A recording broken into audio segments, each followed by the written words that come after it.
Grabe tong panlinis na to, isang hagod pa nga lang, dala na lahat talaga ng alikabok. Kitang-kita talaga ang ebidensya. Ngayon nagtatending na panlinis ng mga screen mga mi. Kung naka-screen door nga kayo mga mi at meron din kayong screen sa mga bintana nyo mga mi ay dapat talaga meron ka neto. Dahil nga dumating na yun sa akin mga mi, hindi na nga ako nagpahuli at talagang sinubukan ko na. Dali lang naman siya i-assemble mga mi, pagdudugtong-dugtungin mo lang. Maghanap ka pa ng instruction, ewan ko na lang sa'yo.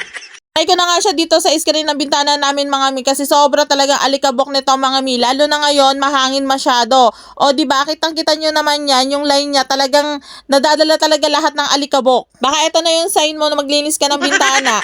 O di ba mas lumiwanag na siya kasi nga natanggal na yung dumi. Ito naman yung sa labas niya mga mi. Isang hagod ko pa lang talaga dyan ay sobrang kapal talaga ng alikabok niyan. 10 out of 10 ka sa akin. Ano ba naman mga mi, napadali talaga yung buhay mo dito sa paglilinis. O siya, kung bet nyo to mga mi, maglalagay ako ng link dyan sa comment section tsaka dyan sa yellow basket. Tulad ngayon, dito sa amin sobrang lakas talaga ng hangin.